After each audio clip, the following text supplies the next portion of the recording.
The emergency room at midnight is a place of hard choices and fast movements. A young boy had just been rushed in, his fever high, his breathing labored. The team moved like a machine, following the standard protocol for a common infection. In the middle of the rush stood Elena, an ER nurse who usually stayed in the background. She watched the boy's hands, not the monitors. Suddenly, she stepped forward. "Wait," she whispered. "Can we check that again?" The doctors froze. They looked at the charts, then at her. No one knew if she was right, but everyone started to look very closely at him. The night shift in the emergency room is a world of its own. It is a place where time doesn't move in minutes, but in heartbeats.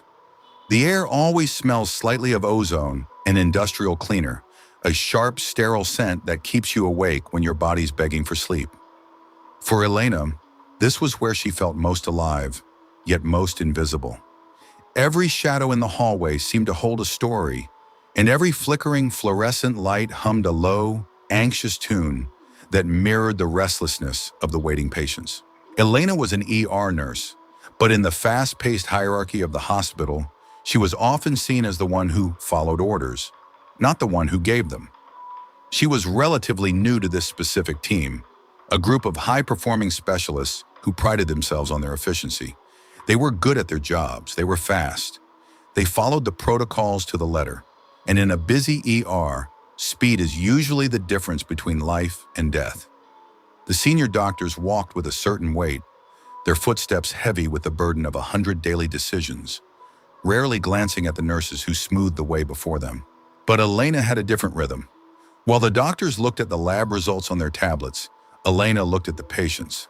She looked at the way a mother gripped her child's hand, not just for comfort, but with a white-knuckled desperation.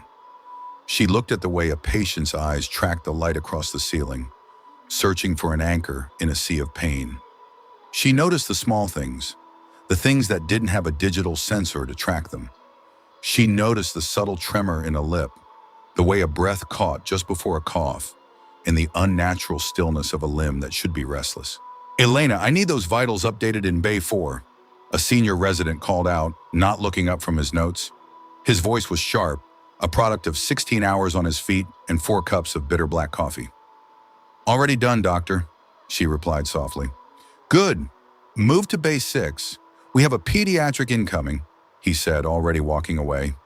He didn't wait for a confirmation. In his mind, she was a gear in a machine, efficient, silent, and replaceable. That was the nature of her job. She was the anchor. She was the one who prepared the beds, checked the IVs, and made sure the sterile fields were ready. To her colleagues, she was friendly and reliable, but they didn't expect her to have theories.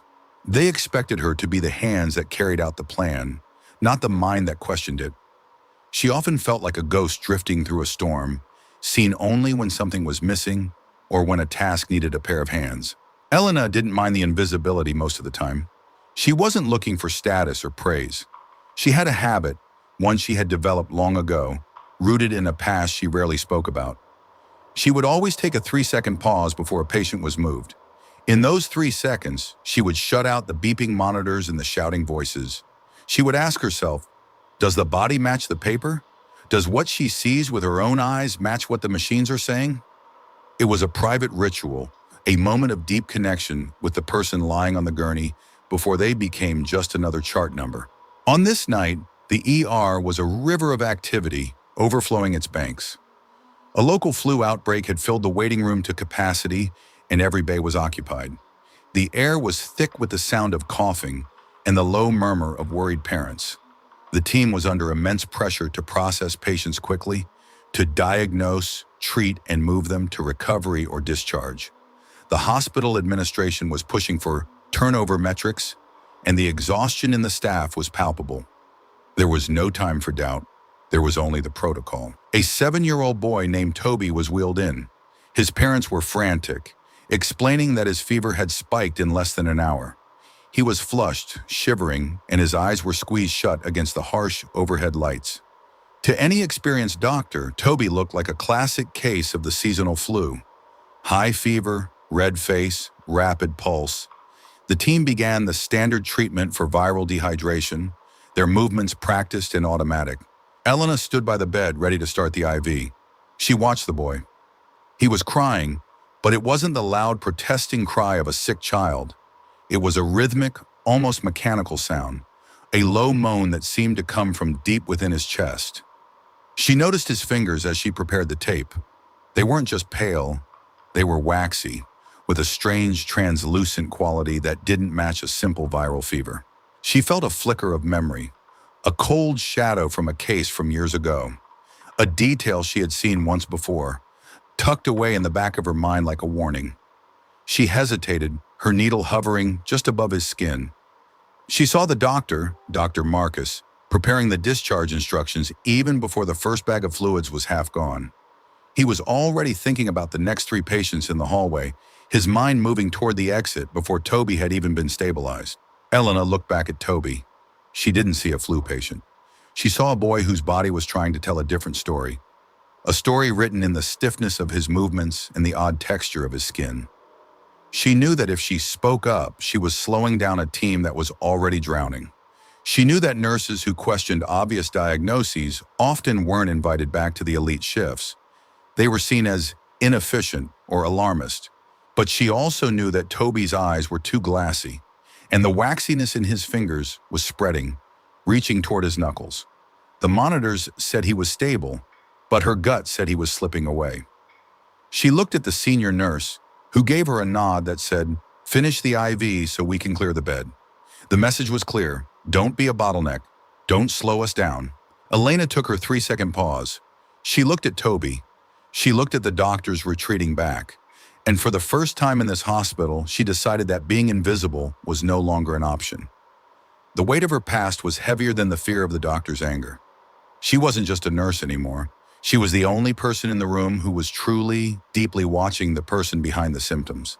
The room was a blur of motion, a chaotic symphony of clicking keyboards and rolling wheels. Dr. Marcus was giving instructions to a medical student, while a technician adjusted the heart monitor. "It's a standard viral response," Marcus said, his voice confident and booming, designed to reassure the parents and his subordinates alike. "Push the fluids, give the antipyretic, and we'll have him home in 2 hours. We need this bay for the chest pain coming in from the ambulance. Let's keep it moving, people." Elena's hand was on Toby's arm. She felt his skin as she secured the needle. It was hot, yes, but it was also strangely dry, lacking the clamminess she expected from a high fever. It felt like parchment. "Dr. Marcus," she said. Her voice was quiet, almost lost in the rhythmic beep of the monitors and the distant sirens outside. Marcus didn't hear her. He was already walking toward the door, his mind already calculating the doses for the next patient. "Dr. Marcus," she said again, louder this time. The word felt like a stone thrown into a still pond. He stopped and turned, his hand already on the curtain. He looked surprised, as if the equipment had suddenly developed a voice. "Yes, Elena? Something wrong with the IV? Is the pump malfunctioning?" "The IV is fine," she said, her heart pounding against her ribs like a trapped bird. "But I think we should check his reflexes and his neck stiffness. Right now." Marcus frowned, his eyebrows knitting together in a display of professional irritation. "Elena, we've already done the primary survey. It's the flu. Every kid in the waiting room has the exact same presentation tonight. We don't have time for a full neurological workup on a viral case. We have 3 traumas on the way." The other nurse looked at Elena with a warning glance, a silent plea to drop it. "Don't do this. Not tonight. Not when we're this far behind." "I know the protocol, doctor," Elena said, her voice trembling slightly, but remaining steady in its resolve. "But look at his hands. The capillary refill is normal, but the texture is off. It's too firm. And the way he's crying, he's not reacting to the light. He's reacting to the sound of our voices. His photophobia is extreme, even for a fever." She felt the eyes of the medical student on her, curious, judgmental, and nervous. The internal conflict was a storm inside her. If she was wrong, she was the difficult nurse who stalled the ER during a crisis. She would be the one everyone whispered about in the break room. She was making everyone's night harder for a feeling. She looked at Toby's parents. They were looking at the doctor, clutching his white coat with their eyes. They were looking for a reason to believe their son was safe. Can we just double check? She asked. Please, it will only take 60 seconds. I'll make up the time on the next patient. Marcus sighed. It wasn't a mean sigh, but it was the sound of a man who was exhausted, overstretched, and nearing his breaking point. He looked at the clock, then at the boy, then finally at Elena. He respected Elena's work. She was never late, never complained. He trusted his own experience, but he saw something in her eyes that made him pause. It was a look of absolute, terrifying certainty. Fine, Marcus said, stepping back into the bay. 60 seconds. But then we move him. No more delays. He walked back to the bed. He moved Toby's head to the side. At first, Toby didn't react, just continued that low mechanical moan. But then, as Marcus tried to chin the boy's chest, a standard test for meningeal irritation, Toby let out a sharp, high-pitched scream. It was a sound that made everyone in the bay go cold. It wasn't a cry of pain from a sore muscle. It was a neurological cry, the sound of a brain under immense, agonizing pressure. Marcus froze.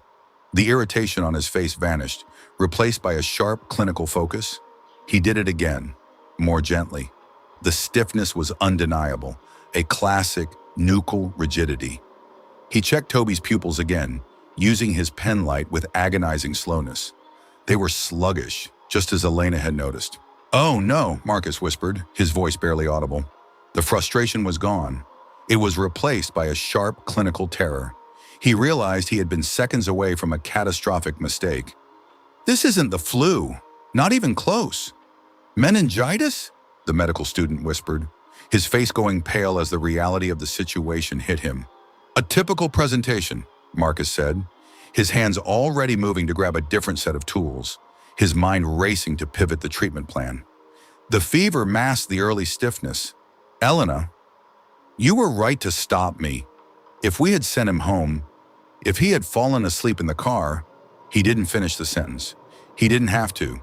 Everyone knew what happened to children who were sent home with untreated bacterial meningitis. The standard treatment would have done nothing but buy a few hours of false hope. The boy would have fallen into a coma within hours, his brain swelling against his skull in the dark of his bedroom. The pressure in the room shifted instantly. It was no longer about turnover metrics or turnover speed. It was about depth and precision. The efficient machine was replaced by a team that was now hyper-aware. They started the high-dose antibiotics immediately, bypassing the usual pharmacy delay. They called for an emergency spinal tap. They moved with a new kind of urgency, a meaningful, life-saving urgency that lacked the frantic edge of the earlier rush. The doctor looked at Elena as he scrubbed his hands for the lumbar puncture. "How did you see it?" "Truly, I looked at him 3 times. I saw the flu. I saw the red throat, the clear lungs. How did you see past that?"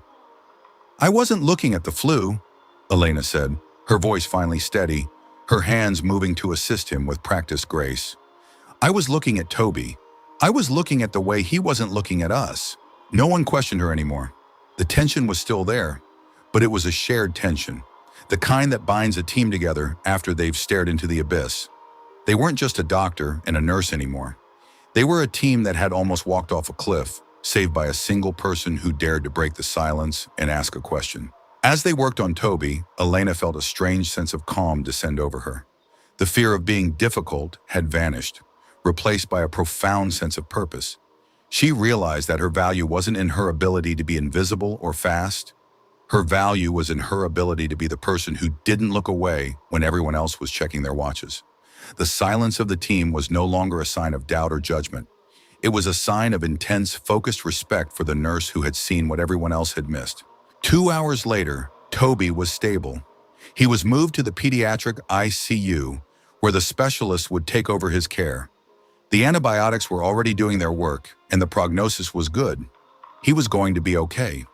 The ER had finally begun to quiet down as the morning sun began to peek over the horizon. Dr. Marcus was standing at the nursing station, finishing his charts. He looked older than he had when the shift started. He looked like a man who had seen a ghost. He saw Elena cleaning the equipment in Bay 6. He walked over and stood by the door. "You saved him, Elena," Marcus said.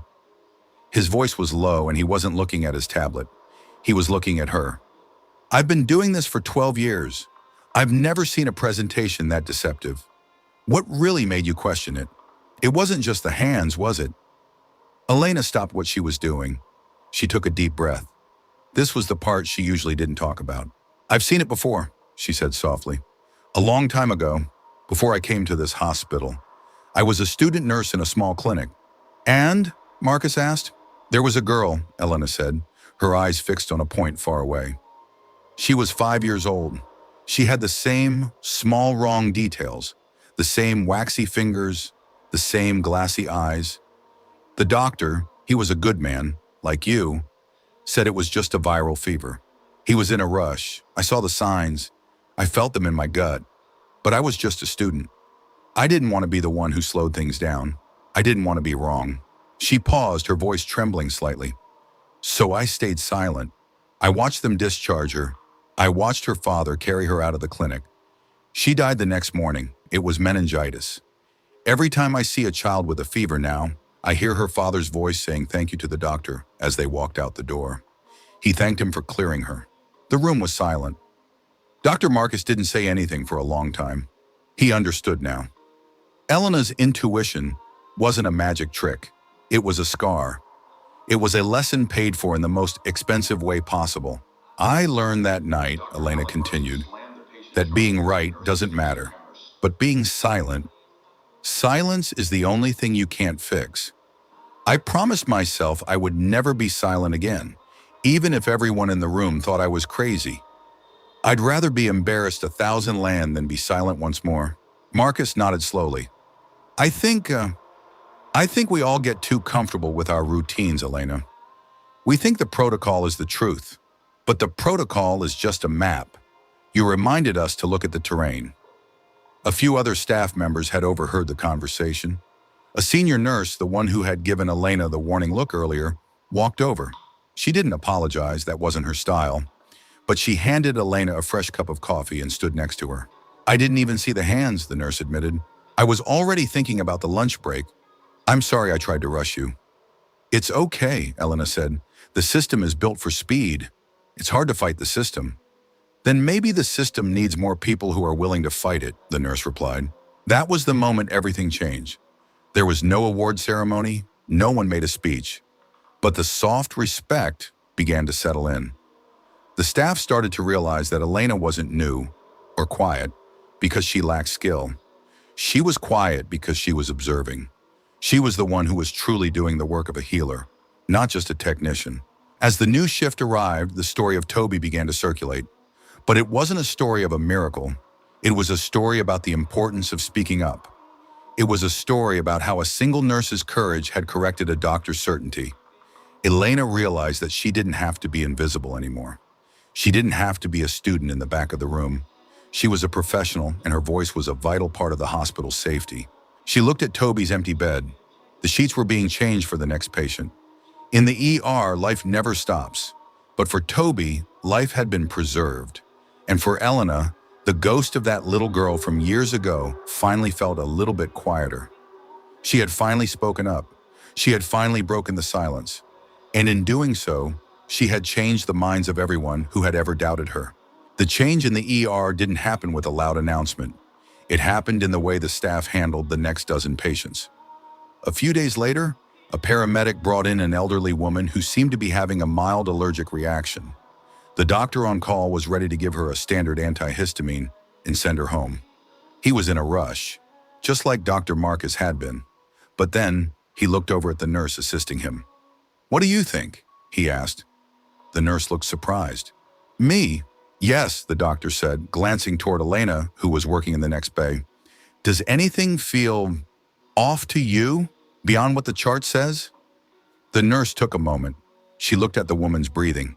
Actually, her heart rate is a bit too steady for someone who is supposedly having an allergic reaction. Usually they're more agitated. The doctor stopped. "Good catch. Let's do an EKG before we discharge, just to be sure." They found an underlying heart condition that would have been triggered by the antihistamine. The Elena mindset was starting to spread. It wasn't just about meningitis anymore. It was about the culture of listening. People started to ask each other, "What are we missing?" instead of "What's next?" Elena continued her work as she always had, steady, quiet, and incredibly observant. But she was no longer the background nurse. When she spoke, the room didn't just go quiet. People leaned in. They wanted to hear what she saw. One evening, Dr. Marcus found her during a break. "I spoke to Toby's parents today," he said. "They wanted to know the name of the nurse who waited. I told them your name." "They don't have to thank me," Elena said, embarrassed. "They aren't just thanking you for the save," Marcus replied. "They're thanking you for the care. They felt that everyone was rushing, and you were the only one who stopped. That meant more to them than you know." Elena felt a sense of pride that was different from anything she had felt before. It wasn't the pride of being right. It was the pride of being a guardian. She began to mentor the younger nurses, teaching them the 3-second pause. She taught them that their primary job wasn't to follow the doctor, but to follow the patient.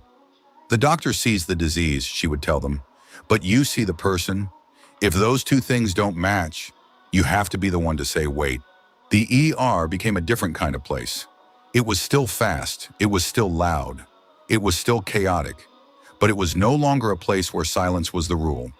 It was a place where doubt was respected, and where a nurse's observation was as valuable as a lab result. Elena realized that she had transformed her trauma into a tool. The guilt that had haunted her for years had become a beacon for others. She wasn't just saving patients anymore. She was saving the team from their own exhaustion and their own certainty. As she stood at the nursing station, watching the chaos of a new Saturday night shift, she felt a profound sense of belonging. She was no longer a ghost in the hallway. She was the one who saw. And in a place like this, seeing is the most powerful thing anyone can do. The story of the nurse who waited is not just a medical story. It is a story for all of us. In our world, we are taught that speed is success. We are taught that being certain is being strong. We rush through our lives, following the protocols of our jobs, our relationships, and our responsibilities. We look at the charts of our success, but we often forget to look at the reality in front of us. How many times have you felt that something was off? How many times have you seen a small wrong in your life, your work, or your community, but chose to stay silent because you didn't want to be the one who slowed things down? We fear being wrong. We fear being the difficult one. But as Elena learned, the cost of silence is always higher than the cost of embarrassment. Most mistakes in this world don't happen because people are bad. They happen because people are in a rush. They happen because we trust the system more than we trust our own eyes. Excellence is not about never making a mistake. It is about having the courage to question the plan when the terrain changes. It is about realizing that every voice in the room matters, from the most senior specialist to the newest student. Elena's superpower wasn't a medical degree. It was her attention. It was her refusal to let the noise of the world drown out the whisper of her conscience. In your own life, you may feel like just a nurse, just an employee, or just a student. You may feel that your voice isn't the one that makes the decisions, but you are the one who is watching. You are the one who sees the details that the decision makers miss in their hurry. Don't be afraid to say, wait. Don't be afraid to ask for a double check. Speaking up is not about being right. It's about not staying silent. It's about caring enough to interrupt the machine. Toby's at home now, playing with his friends, living a full life because one person chose to speak. What will you notice today? What small wrong will you choose to fix? Sometimes the most viral thing you can do is simply to pay attention. One move, total silence, and a world change because someone dared to look again. Be the person who waits. Be the person who sees. Be the voice that breaks the silence.